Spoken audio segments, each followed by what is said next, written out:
नमस्कार दोस्तों, दैसस्सी मिरर में आपका स्वागत है। दोस्तों, अगर आप चैनल पर नए आए हो तो सबसे पहले वीडियो को सब्सक्राइब करें, क्योंकि दोस्तों आपका छोटा सा सब्सक्राइब हमें बहुत मोटिवेट करता है। तो दोस्तों, अब हमारा जो लेसन जो यूपीएससी स्टेट एनसीईआरटी रिवीजन चल रही थी दोस्तों, तो उसके लिए हमारा हिस्ट्री है 6 क्लास की लेसन नंबर 3 है दोस्तों, आरंभिक नगर। दोस्तों पिछले लेसन में हमने पढ़ा था कि भाई कि कैसे मनुष्य ने अपने खाने पीने की जगह बनाई, कैसे उन्हें आवास बनाया। हड़प्पा सभ्यता कहाँ से शुरू हुई थी, कौन सा नवपाषाण काल है, पूरा पाषाण काल है, अग्नि की खोज कैसे हुई थी, पहले लोग कैसे घरों में रहते थे। तो दोस्तों, इन सभी के बाद अब अगला लेसन है, लेसन नंबर 3 है, 6 क्लास हिस्ट्री है, हड़प्पा सभ्यता। हड़प्पा सभ्यता का उदय दोस्तों कब हुआ था? 4700 साल पहले पंजाब प्रदेश में हुआ था। यानी कि दोस्तों इसके मुख्य नगर हड़प्पा, मोहनजोदड़ो, लोथल, कालीबंगा, बनावली और रोपड़ थे। तो दोस्तों सभ्यता का उदय हुआ था 4700 साल पहले। और क्वेश्चन ये भी आ सकता है दोस्तों, अंत कब हुआ था? यानी कि दोस्तों अंत हुआ था 3900 साल पहले, इसका अंत माना जाता है हड़प्पा सभ्यता का। तो दोस्तों अगला है नगर योजना। यानी कि दोस्तों हड़प्पा सभ्यता में नगर योजना क्या थी? दो भागों में विभाजित था वो। पहले जैसे कि एक हिस्सा ऊंचाई पर होता था और दूसरा नीचे होता था। जो हिस्सा ऊंचाई पर होता था ना दोस्तों, उसको दुर्ग मान दिया। जैसे कि ये हो गया एक ऊंचे वाला दुर्ग, जैसे किला के टाइप का हो गया। और नीचे दूसरे हिस्से में छोटे छोटे घर हो जाया करते, बस्ती हो जाया करते। तो इनको क्या बोलते थे? निचला हिस्सा, जो कि कहाँ था। और ये ऊंचाई पर दोस्तों राजा का एक दुर्ग मान लिया जाता था कि राजा अगर राज्य में कुछ अकाल पड़ जाए या फिर दूसरी सेना अटैक कर दे, तो राजा क्या है, भागकर दुर्ग में छिप भी सकता है। और दुर्ग में दोस्तों घुसकर क्या है, अपने दुश्मनों को मार भी सकता है। तो दोस्तों ये सब क्या है, ये राजा के ही प्लान होते थे। तो अगला दोस्तों क्या है, महान स्नानगार। मोहनजोदड़ो में एक विशाल तालाब मिला है, जिसका प्रयोग महान स्नानगार के रूप में किया जाता था। दोस्तों जैसे गांव में जोड़ होया करते हैं, तो ऐसे ही महान स्नानगार हड़प्पा सभ्यता में क्या है दोस्तों, मोहनजोदड़ो में एक बड़ा सा तालाब मिला है, जिसको क्या बोला गया है, महान स्नानगार। अग्निकुंड क्या है दोस्तों, कालीबंगा और लोथल में अग्निकुंड मिले हैं, जिनका प्रयोग योग करने के लिए किया जाता था। दोस्तों जैसी दीवार है भाई, जड़ अग्निकुंड होता बने होगा।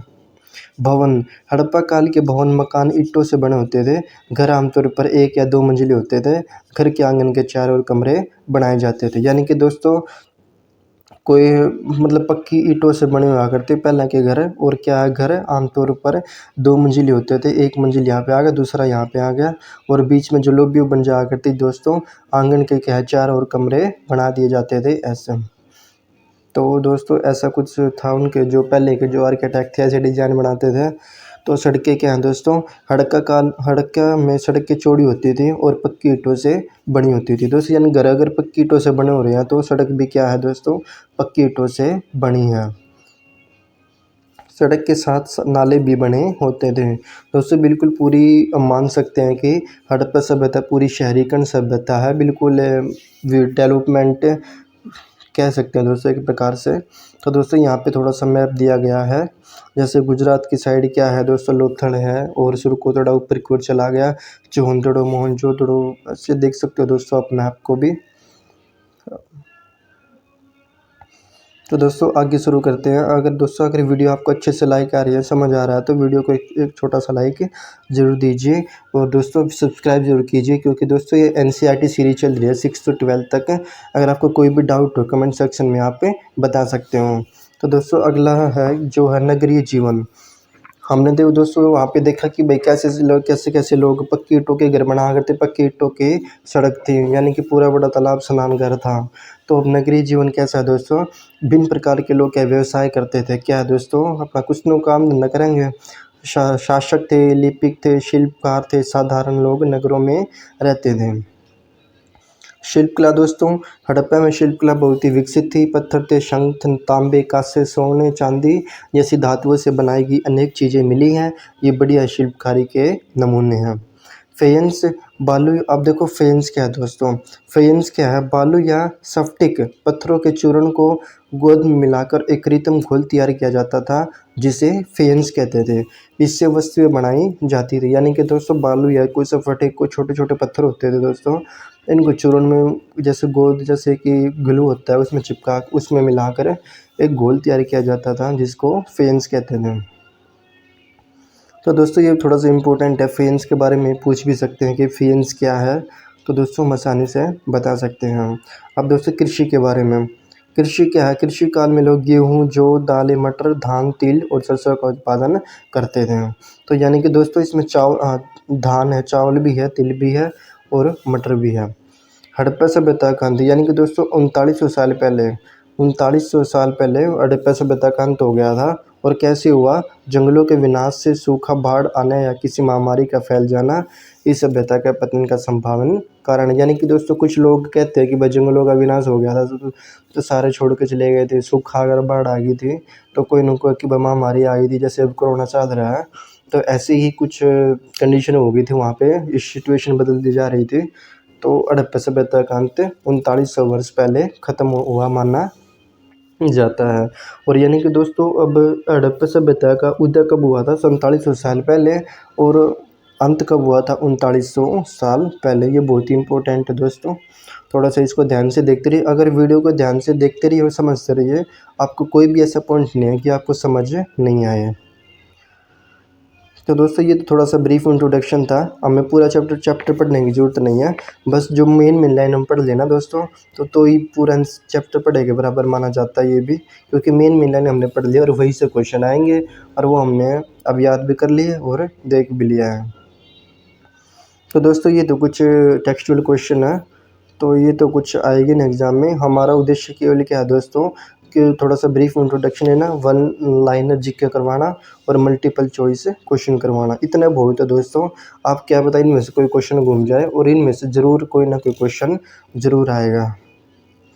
तो बस थोड़ा सा एक ये और इम्पोर्टेंट है यहाँ पे, तांबा कहाँ पे था दोस्तों? राजस्थान में, सोना कर्नाटक में, टिन अफ़गानिस्तान में और बहुमूल्य पत्थर कहाँ पे थे? गुजरात में।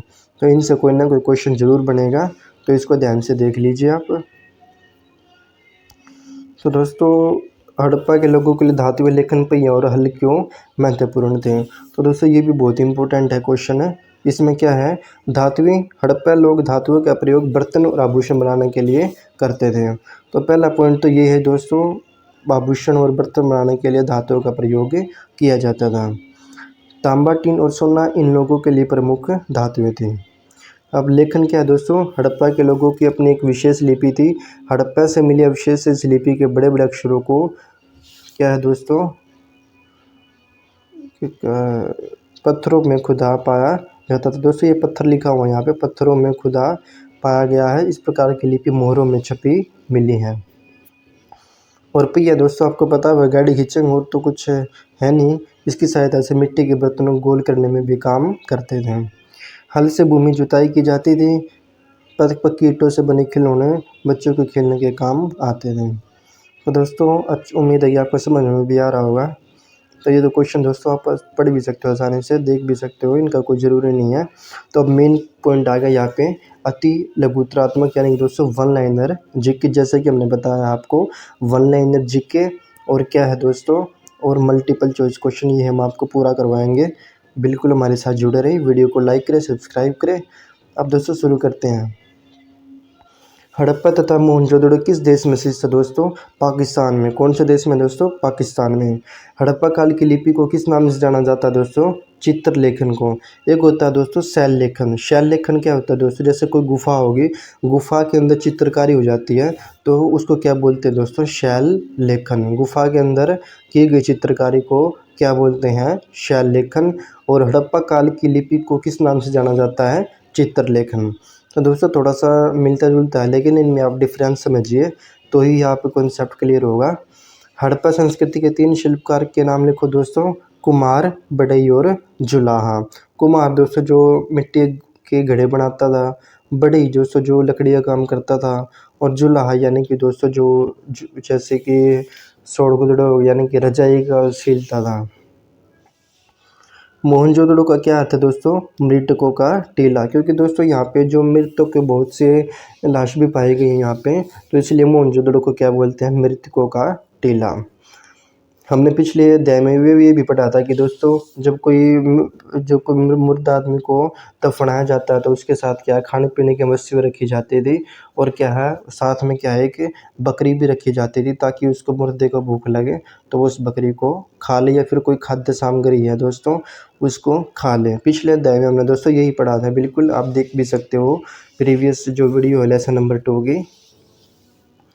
तो हड़प्पा संस्कृति के दो महत्वपूर्ण भवन कौन से हैं दोस्तों? स्नानगार और धान्यागार, यानी कि अन्न भंडार। कौन सा दोस्तों? अन्न भंडार और स्नानगार। ये जो आज की लैंग्वेज में हम क्या बोल सकते हैं दोस्तों, वो बाथरूम और वॉशरूम एंड अन्नघर, यानी कि रसोई। हड़प्पा संस्कृति के काल के मिट्टी के बर्तन हरियाणा राज्य के किस स्थान से प्राप्त हुए हैं? भवानीखेड़ा से। कहाँ से प्राप्त हुए हैं दोस्तों? भवानीखेड़ा से। हड़प्पा संस्कृति के काल की सबसे बड़ी उपलब्धि क्या है दोस्तों? लिपि का आविष्कार। सबसे बड़ी उपलब्धि क्या है? लिपि का आविष्कार। उस नगर का नाम लिखिए जिसकी सबसे पहले खोज भारत में हुई। कौन सी दोस्तों? मोहनजोदड़ो की। यानी कि दोस्तों मोहनजोदड़ो की सबसे पहले खोज कहाँ पे हुई थी? भारत में, अपने इंडिया में शुरू हुई थी। और इंडिया में बिल्कुल बहुत कुछ मिला है दोस्तों खुदाई के सामान में भी। मोहनजोदड़ो नगर की खुदाई कब की गई दोस्तों? 1921-22 ईस्वी में। किसने की थी दोस्तों? दयाराम साहनी ने की थी मोहनजोदड़ो नगर की खुदाई। सिंधु घाटी सभ्यता का समाज मुख्यतः कितने भागों में बटा हुआ था? 2 भागों में। यानी कि दोस्तों सिंधु घाटी सभ्यता का समाज 2 भागों में बटा हुआ था। एक दुर्ग में, दूसरा क्या था दोस्तों, वो जो ऊंचे भाग में होते थे, और जो पश्चिमी भाग जो निचले स्तर के व्यक्ति होते थे। तो अगला क्वेश्चन दोस्तों, मोहनजोदड़ो नगर की प्रभावशाली कृति कौन सी है? विशाल स्नानगार मोहनजोदड़ो नगर की प्रभावशाली कृति थी। हड़प्पा संस्कृति के लोग मुख्य क्या व्यवसाय था दोस्तों? हड़प्पा संस्कृति के लोगों का मुख्य व्यवसाय कृषि था। कौन सा दोस्तों? कृषि था सबसे पहले जो मुख्य काम वे करते थे। हड़प्पा संस्कृति के लोगों का भोजन क्या था?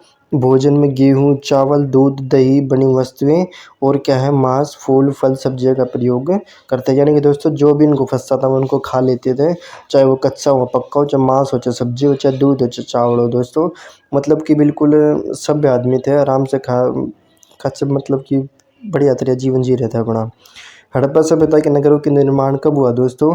लगभग 4700 साल पहले क्या है दोस्तों, हड़प्पा सभ्यता का नगरों का निर्माण हुआ था।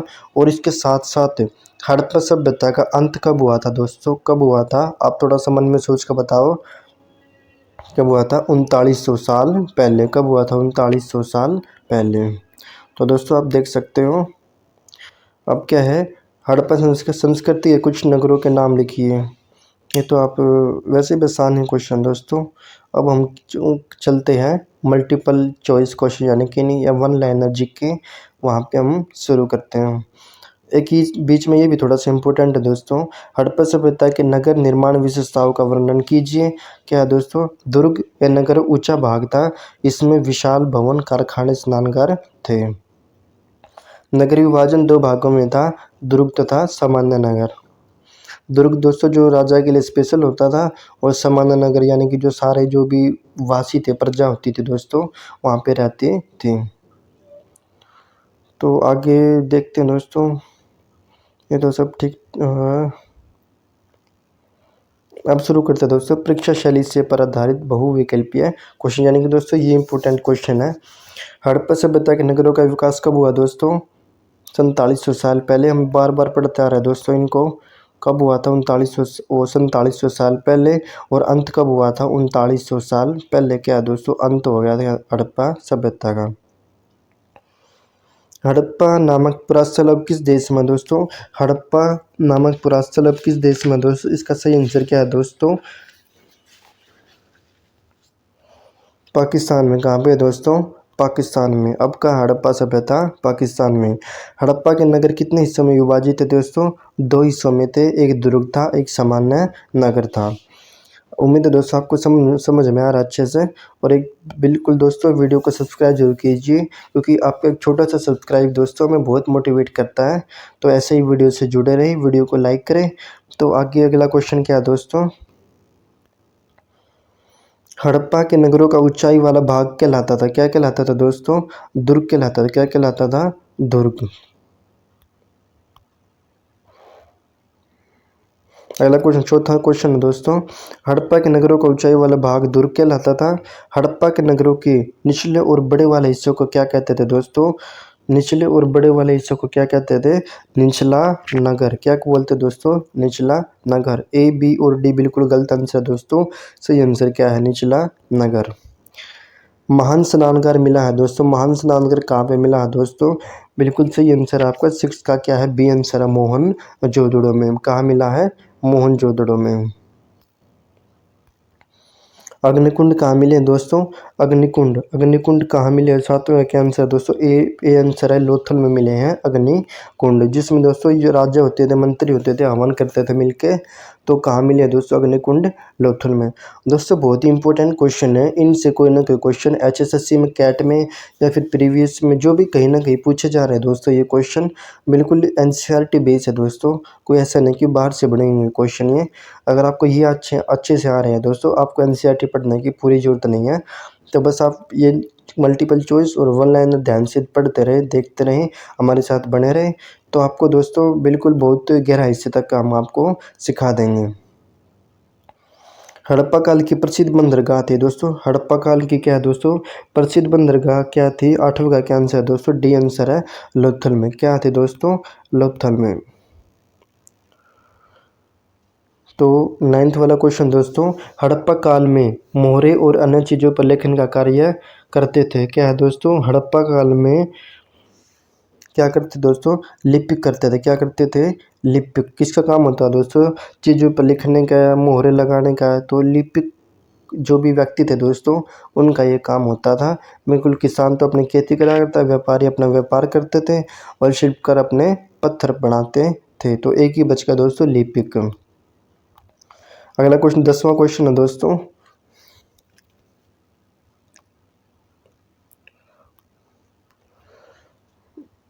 हड़प्पा के लोगों को किस धातु का ज्ञान था? तो दोस्तों किस धातु का ज्ञान था हड़प्पा के लोगों को? बिल्कुल सही बात है दोस्तों, हड़प्पा के लोगों को क्या है?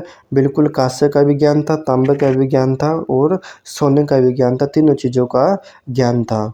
तो दोस्तों इसमें क्वेश्चन कई बार ये भी आ सकता है, किसका ज्ञान नहीं था दोस्तों? क्या है? लोहे का ज्ञान नहीं था। अगला क्वेश्चन है, प्राकृतिक रूप से मिलने वाले पदार्थों को कहते हैं। प्राकृतिक रूप से मिलने वाले पदार्थों क्या बोलते हैं दोस्तों? कच्चा माल। क्या बोलते हैं दोस्तों? कच्चा माल। तैयार माल भी नहीं दोस्तों, जो प्रकृति से हमें मिला हो तो कच्चा माल होगा। जैसे हम मान सकते हैं दोस्तों, कुछ चीज़ें हैं जो हम पका के उसको यूज़ करते हैं तो पक्के बन जाते हैं। तो दोस्तों कच्चा माल हमें प्रकृति से ही मिलेगा, उसको आगे डेवलपमेंट करके हम पक्का माल बनाते हैं। अगला क्वेश्चन है 12th वाला क्वेश्चन दोस्तों, निम्नलिखित कौन सा कच्चे माल का उदाहरण है? कौन सा दोस्तों कच्चे माल का उदाहरण है? 12th का आंसर बिल्कुल सही आंसर सोचा दोस्तों आपने, कपास। क्या है? कपास क्या है? कच्चे माल का उदाहरण है। फेंस दोस्तों आपको गोल बना दिया जाता था, ये भी नहीं है, सोना तो है ही नहीं और तांबा भी नहीं है। तो सही आंसर क्या है दोस्तों? कपास का एक कच्चे माल का उदाहरण है। कांसा बनाने के लिए तांबे के साथ कौन सी धातु मिलाई जाती थी दोस्तों? चांदी, लोहा, सोना या टिन? दोस्तों बिल्कुल सही आंसर है, 13वें का क्या आंसर है दोस्तों? सी आंसर है। कांसा बनाने के लिए तांबे के साथ कौन सी धातु मिलाई जाती थी? टिन। चांदी, लोहा गलत आंसर है, एक ही बच गया ये वाला। हड़प्पा के लोग टिन का आयात किस आधुनिक देश से करते थे? क्या है दोस्तों? व्यापार किस देश से करते थे? 14 का क्या आंसर है दोस्तों? थोड़ा सा अपने मन में सोचो दोस्तों आंसर इसका, अगर सही हो तो बिल्कुल आप अच्छे से पढ़ रहे हो, आपको टॉप करोगे। लेकिन अब बार बार गलत आंसर बस सोच रहे हो मन में, तो दोस्तों आपको पढ़ने की ज़रूरत है, आपको अपने आप में इम्प्रूवमेंट करने की ज़रूरत है, अपने आप को समय देने की ज़रूरत है। तो दोस्तों 14 का क्या आंसर है? बी वाला आंसर है, 14 का बी, यानी कि अफगानिस्तान।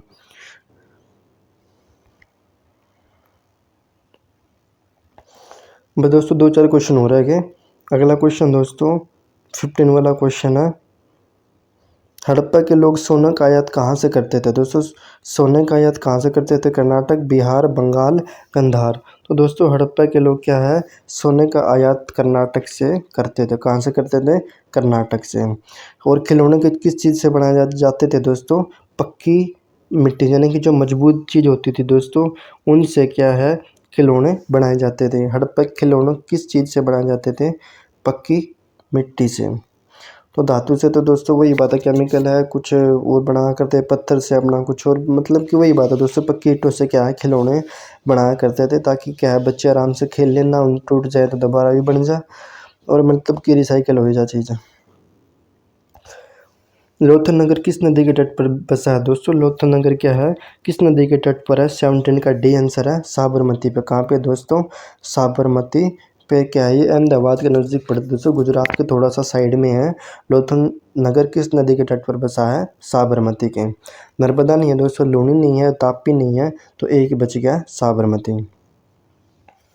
अगला क्वेश्चन क्वेश्चन है दोस्तों 18 वाला क्वेश्चन है, मोहरबंदी का क्या अर्थ है? क्या है दोस्तों?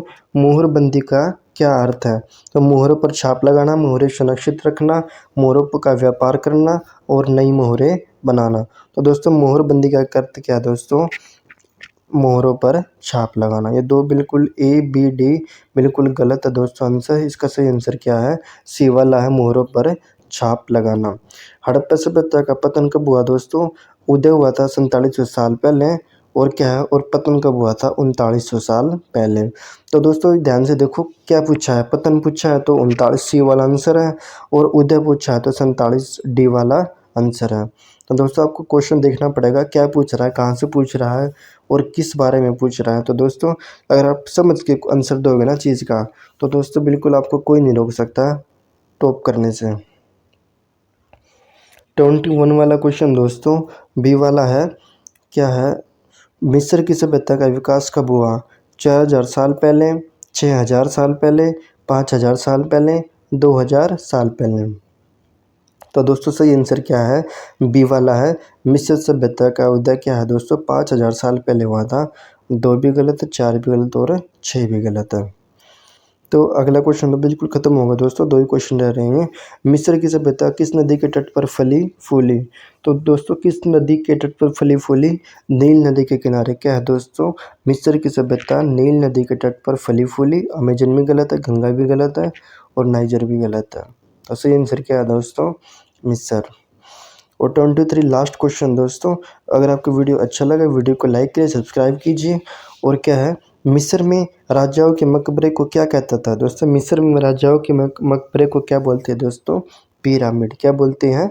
पिरामिड। कब्र भी नहीं, जिगुरात भी नहीं, मम्मी भी नहीं, तो मिस्र में पूछा दोस्तों पिरामिड में। कई बार हम ए में कन्फ्यूज हो जाते हैं दोस्तों, ए बिल्कुल गलत आंसर है इसका, और सही आंसर क्या है?